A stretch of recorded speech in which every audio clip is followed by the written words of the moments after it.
Hello students, जैसा कि इस समय हम लोग देख रहे हैं कि होमोफोन्स से सेंटेंस कैसे बनाया जाए। तो यदि आप पूरी और सटीक जानकारी पाना चाहते हैं तो वीडियो को अंत तक देखिए, वीडियो को लाइक कीजिए, शेयर कीजिए, कमेंट कीजिए, आपको पूरी जानकारी मिलेगी। तो आइए देखते हैं कि हमें जो है होमोफोन्स से सेंटेंस बनाना है। तो जैसे कि लास्ट क्लासेस में मैंने आपको बताया था कि होमोफोन्स क्या होते हैं, जिनके उच्चारण लगभग समान से प्रतीत होते हैं किंतु उनके मीनिंग और स्पेलिंग में अंतर पाया जाता है, उसे कहा जाता है होमोफोन्स। होमोफोन्स को हम दूसरे नाम से भी जानते हैं, जिसे हम कहते हैं होमोनिम्स। तो आइए देख लेते हैं। जैसे हमने लिया होमोफोन्स में एमिएबल एक वर्ड और दूसरा वर्ड ले लिया एमिकेबल। एमिएबल और एमिकेबल कहा कि जो है इन शब्दों का प्रयोग करते हुए एक अपने शब्दों में वाक्य प्रयोग कीजिए। तो आइए वाक्य प्रयोग करते हैं। तो पहले तो मीनिंग जान लीजिए। एमिएबल का मतलब होता है सुशील और एमिकेबल का मतलब होता है परस्पर संगत। ये आपको वर्ड मीनिंग मिल गया है। अब हम चाहें तो यूज बना सकते हैं। तो आइए जो है बना लेते हैं। Amiable persons are liked. Amiable persons are liked, सुशील व्यक्तियों को पसंद किया जाता है। ये बन गया। अब जो है हम बना लें एमिकेबल का use. There was an amicable settlement of the old disputes. Old dispute कहा कि पुराने विवाद का परस्पर संगत तरीके से समझौता किया गया। चलिए नेक्स्ट पे आते हैं। नेक्स्ट लेते हैं अपोजिट और दूसरा लेते हैं अपोजिट। अपोजिट और अपोजिट तो देख रहे हैं कि प्रोनाउंसिएशन लगभग सेम दिखाई दे रहा है, बट इनके मीनिंग और स्पेलिंग में अंतर पाया जाएगा। इस अपोजिट का मतलब होता है उचित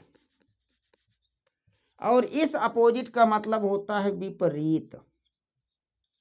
अब इन शब्दों का प्रयोग करके हमें वाक्य प्रयोग करना है, मीन्स एक सेंटेंस बनाना है। तो आइए जो है कर लेते हैं। What he said about you, तुम्हारे बारे में उसने जो कुछ भी कहा। Was perfectly opposite. Was perfectly opposite, बिल्कुल सही था, बिल्कुल उचित था। चलिए अब अपोजिट देख लेते हैं। अपोजिट का मतलब क्या होता है? विपरीत।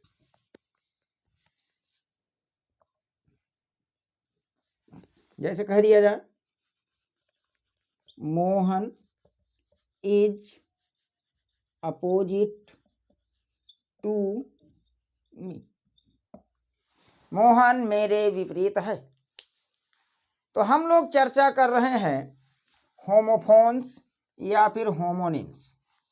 इसका मतलब ये होता है the words which is near about similar in pronunciation but different in meaning and spelling. Means pronunciation उनके एक समान दिखाई देते हैं लेकिन मीनिंग और स्पेलिंग में अंतर होता है। चलिए नेक्स्ट ले लेते हैं। नेक्स्ट आपका क्या है? नेक्स्ट है आपका बर्थ और दूसरा भी आपका है बर्थ। इस बर्थ का मतलब होता है जन्म और इस बर्थ का मतलब होता है सीट। अब हमें इनका वाक्य प्रयोग करना है, एक सेंटेंस बनाना है जिसमें इनका प्रयोग करना है। तो आइए बना लेते हैं।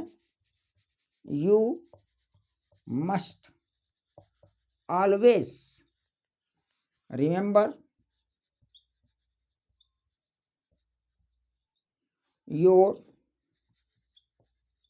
Date of birth.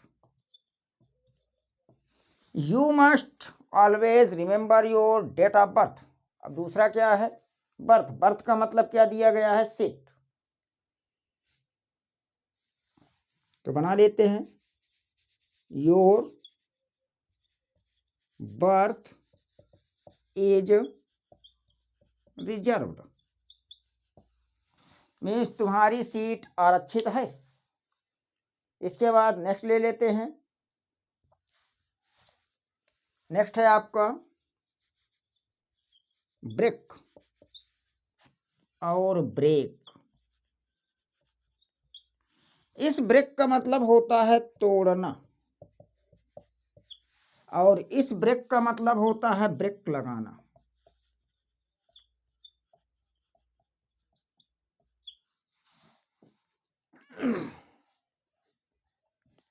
ब्रेक लगाना। अब हमें यहाँ पर यूज बनाना है। जैसे कह दिया जाए Rahul broke the window. Rahul broke the window. Rahul ने खिड़की तोड़ दिया। इसके बाद फिर आया ब्रेक। तो इसका मतलब है ब्रेक लगाना। The brake of your bike. The brakes of your bike are not good. ये बना लिया हमने। इसके बाद फिर आते हैं, नेक्स्ट लेते हैं। नेक्स्ट आपका क्या है? बेल। बेल और बेल। इस बेल का मतलब होता है पोटली, जिसे हम गट्ठर भी कह सकते हैं। और इस बेल का मतलब होता है जमानत। मुजरिम वगैरह को रिहा किया जाता है जमानत पर। अब जैसे यहाँ पर यूज बना लिया जाए जिसमें हमें इन शब्दों का प्रयोग करना है। जैसे कह दिया he has bought 2 bales of clothes. ये बन गया बेल है। अब जो है बेल पर बना लिया जाए तो आइए बनाते हैं। The criminal was released. The criminal was released on bail. तो ये इस तरह से हमने जो है कुछ इम्पॉर्टेंट इडियम्स और फ्रेजेस के साथ साथ होमोफोन्स भी देख रहे हैं। तो ये बहुत ही इम्पॉर्टेंट है, बार बार एग्जाम में पूछे जाते हैं। तो आप सीखिए कि हमें किस प्रकार से यूज करना है और होमोफोन्स क्या होते हैं, इनका प्रयोग हमें कैसे करना है। मिलते हैं नेक्स्ट क्लास में। Thank you for watching the class.